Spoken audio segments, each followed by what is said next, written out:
ರಾಜ್ಯದಲ್ಲಿ ಆರ್ಎಸ್ಎಸ್ಗೆ ಅಂಕುಶ ಹಾಕುವ ವಿಚಾರವನ್ನು ಪ್ರಸ್ತಾಪಿಸಿದ ಸಚಿವ ಪ್ರಿಯಾಂಕ್ ಖರ್ಗೆಗೆ ಬೆದರಿಕೆಯ ಕರೆಗಳು ಬರ್ತಾ ಇದ್ದಾವೆ ಅನ್ನುವಂತಹ ವಿಚಾರ ಗೊತ್ತಾಗ್ತಾ ಇದೆ.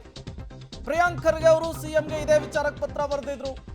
ಆರ್ಎಸ್ಎಸ್ ಬಗ್ಗೆ ಪ್ರಶ್ನಿಸಿದ್ದಕ್ಕೆ ನನಗೆ ನಿರಂತರ ಬೆದರಿಕೆಯ ಕರೆಗಳು ಬರ್ತಿದ್ದಾವೆ. ಸಾಮಾಜಿಕ ಜಾಲತಾಣ ಎಕ್ಸ್ನಲ್ಲಿ ಬೆದರಿಕೆಯ ಕರೆಗಳ ಬಗ್ಗೆ ಪ್ರಿಯಾಂಕ್ ಖರ್ಗೆ ಪೋಸ್ಟ್ ಮಾಡಿದ್ದಾರೆ. ನನ್ನ ಕುಟುಂಬದ ಬಗ್ಗೆ ನಿಂದಿಸಿ ಮಾತನಾಡಲಾಗ್ತಾ ಇದೆ. ಆದರೆ ಇದರಿಂದ ನನಗೆ ಅಚ್ಚರಿಯಾಗಲಿಲ್ಲ. ಗಾಂಧಿ ಅಂಬೇಡ್ಕರ್ ಅವರನ್ನೇ ಬಿಡದ ಆರ್ಎಸ್ಎಸ್ನವರು ನನ್ನನ್ನ ಬಿಡ್ತಾರ? ಈ ಬೆದರಿಕೆಯಿಂದ ನನ್ನ ಧ್ವನಿಯನ್ನ ಅಡಗಿಸುವುದಕ್ಕಾಗೋದಿಲ್ಲ ಅಂತ ಹೇಳಿ ಪ್ರಿಯಾಂಕ್ ಖರ್ಗೆ ಅವರು ಪೋಸ್ಟ್ ಮಾಡಿದ್ದಾರೆ. ಪ್ರಿಯಾಂಕ್ ಖರ್ಗೆ ಅವರು ಆರ್ಎಸ್ಎಸ್ ವಿಚಾರಕ್ಕೆ ಸಿಎಂಗೆ ಬರೆದಂತಹ ಪತ್ರ ದೊಡ್ಡ ಮಟ್ಟದಲ್ಲಿ ಸದ್ದನ್ನ ಮಾಡ್ತಾ ಇದೆ. ದೊಡ್ಡ ಮಟ್ಟದಲ್ಲಿ ಚರ್ಚೆಗೆ ಗ್ರಾಸವಾಗ್ತಾ ಇದೆ. ಇದೇ ಸಂದರ್ಭದಲ್ಲಿ ಅವರಿಗೆ ಬೆದರಿಕೆಯ ಕರೆಗಳು ನಿರಂತರವಾಗಿ ಬರ್ತಾ ಇದ್ದಾವಂತೆ. ಆ ವಿಚಾರವನ್ನು ಸ್ವತಃ ಸಚಿವ ಪ್ರಿಯಾಂಕ್ ಖರ್ಗೆ ಅವರೇ ಪ್ರಸ್ತಾಪಿಸಿದ್ದಾರೆ. ಅವರದ್ದೇ ಪಕ್ಷ ಆಡಳಿತದಲ್ಲಿದೆ. ಒಂದು ಕಂಪ್ಲೇಂಟನ್ನು ಕೊಡಬಹುದು, ತನಿಖೆಗೂ ಕೂಡ ಸೂಚನೆ ಕೊಡಬಹುದು. ಬಟ್ ಏನು ಮಾಡ್ತಾರೆ? ಕೇವಲ ಸೋಷಿಯಲ್ ಮೀಡಿಯಾಗಷ್ಟೇ ಸೀಮಿತವಾಗುತ್ತಾ ಅಥವಾ ಏನಾದರೂ ಬೇರೆ ಬೆಳವಣಿಗೆಗಳಾಗುತ್ತಾ ಅನ್ನೋದನ್ನು ಕಾದು ನೋಡಬೇಕಿದೆ.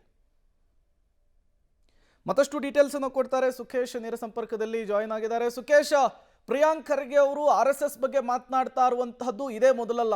ಈ ಹಿಂದಿನಿಂದಲೂ ಕೂಡ ನಿರಂತರವಾಗಿ ಮಾತಾಡ್ಕೊಂಡು ಬಂದಿದ್ದಾರೆ. ಬಟ್ ಈಗ ಸಿಎಂಗೆ ಬರೆದಿರುವಂತಹ ಪತ್ರದ ವಿಚಾರಕ್ಕೆ ಬೆದರಿಕೆ ಕರೆಗಳು ಬರ್ತಾ ಇದ್ದಾವೆ ಅನ್ನೋದು ಗೊತ್ತಾಗ್ತಾ ಇದೆ. ಕೇವಲ ಇದು ತೋರಿಕೆಗೆ ಮಾತ್ರ ಸೀಮಿತವಾಗುತ್ತಾ ಅಥವಾ ಲೀಗಲ್ ಆಕ್ಷನ್ ಅಥವಾ ಕಂಪ್ಲೇಂಟ್ ಆ ಥರದ್ದೇನಾದರೂ ಸಾಧ್ಯತೆಗಳಿದೆಯಾ ಸುಖೇಶ್? ಹಾಗೆ ನೋಡೋಕೋದ್ರೆ ಖಂಡಿತ ಅವರು ಒಬ್ರು ಸಚಿವರಾಗಿ ಅವರ ಜವಾಬ್ದಾರಿ ಕೂಡ ಅವರು ದೂರನ್ನ ದಾಖಲಿಸಬೇಕಾಗುತ್ತೆ. ಯಾಕಂದ್ರೆ ಯಾರೇ ಆಗಲಿ ಇನ್ನೊಬ್ಬರಿಗೆ ಬೆದರಿಕೆ, ಜೀವ ಬೆದರಿಕೆ ಹಾಕುವಂಥದ್ದು ಅಷ್ಟು ಸುಲಭ ಅಲ್ಲ.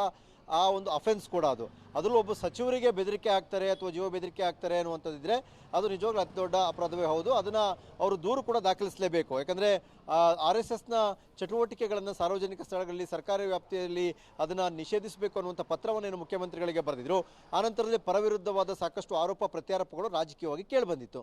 ಈಗ ನನಗೆ ಆ ರೀತಿ ಬೆದರಿಕೆ ಕರೆಗಳು ಫೋನಲ್ಲಿ ಬರ್ತಾ ಇದೆ ಅಂತ ಒಬ್ಬರು ಸಚಿವರು ಆರೋಪ ಮಾಡ್ತಾರೆ ಅಂದ್ರೆ ಸಾಕಷ್ಟು ಗಂಭೀರವಾದ ವಿಚಾರ ಕೂಡ ಹೌದು. ಮತ್ತು ಅವ್ರದೇ ಸರ್ಕಾರ ಇರೋದ್ರಿಂದ ಅವ್ರದೇ ಪೊಲೀಸ್ ಇರುತ್ತೆ, ಸಹಜವಾಗಿ ತನಿಖೆ ಆಗುತ್ತೆ. ಯಾರು ಅವರು ಬೆದರಿಕೆ ಹಾಕಿದಂಥ ತಪ್ಪಿತಸ್ಥರು ಅಥವಾ ಆರೋಪಿಗಳು ಯಾರು ಅನ್ನುವಂಥದ್ದು ಅದನ್ನ ಅಲ್ಲಿ ಅವರು ಗುರುತಿಸಬೇಕಾಗುತ್ತೆ ಅಥವಾ ಕಂಡುಹಿಡಬೇಕಾಗುತ್ತೆ, ಪೊಲೀಸರು ತನಿಖೆ ಮಾಡಬೇಕಾಗುತ್ತೆ. ಹಾಗಾಗಿ ಸಚಿವರಾಗಿ ದೂರು ಕೊಡಬೇಕಾಗಿದ್ದು ಕೂಡ ಅವ್ರದೇ ಜವಾಬ್ದಾರಿ. ಯಾಕಂದ್ರೆ ಕೇವಲ ಸೋಷಿಯಲ್ ಮೀಡಿಯಾದಲ್ಲಿ ಹಾಕಿದ್ರಾಗಲ್ಲ, ಅವರು ದೂರು ಕೊಟ್ಟ ನಂತರದಲ್ಲಿ ಪೊಲೀಸರು ಹೇಗೆ ತನಿಖೆ ಮಾಡ್ತಾರೆ ಮತ್ತು ಸಚಿವರಿಗೆ ಬೆದರಿಕೆ ಹಾಕಿದಂಥ ಅಷ್ಟು ದೊಡ್ಡ ವ್ಯಕ್ತಿ ಯಾರು ಅನ್ನುವಂಥದ್ದು ಕೂಡ ಪ್ರಮುಖವಾಗುತ್ತೆ. ಅವ್ರನ್ನು ಕೂಡ ವಿಚಾರಣೆಗೆ ಒಳಪಡಿಸುವಂಥದ್ದು ಅಥವಾ ಅವ್ರ ಮೇಲೆ ಕೇಸ್ ದಾಖಲು ಮಾಡೋದು ಮಾಡಬೇಕಾಗುತ್ತೆ. ಸದ್ಯಕ್ಕೆ ಇದನ್ನು ಅವರು ಸೋಷಿಯಲ್ ಮೀಡಿಯಾದಲ್ಲಿ ಬಹಿರಂಗಪಡಿಸಿರೋದ್ರಿಂದ ಮುಂದೆ ಯಾವ ಕ್ರಮಕ್ಕೆ ಮುಂದಾಗ್ತಾರೆ ಅನ್ನೋದ್ರ ಮೇಲೆ ಎಲ್ಲವೂ ಕೂಡ ತೀರ್ಮಾನ ಆಗುವಂಥ ಸಾಧ್ಯತೆ ಕೂಡ ಇರುತ್ತೆ. Prem. Okay, thank you Sukhesh ತಮ್ಮೆಲ್ಲ ಮಾಹಿತಿಗಾಗಿ. ನಟಿ ರಮ್ಯಾ ಅವರಿಗೆ ಕೆಟ್ಟ ಕಮೆಂಟ್ ಮಾಡಿದ್ರು ಅನ್ನುವಂತಹ ಕಾರಣಕ್ಕೆ 12 ಜನರನ್ನು ಬಂಧಿಸಲಾಗಿದೆ. ಅವರಿಗೆ ಇನ್ನೂ ಕೂಡ ಜಾಮೀನು ಸಿಗುವಂತಹ ಪರಿಸ್ಥಿತಿ ಇಲ್ಲ.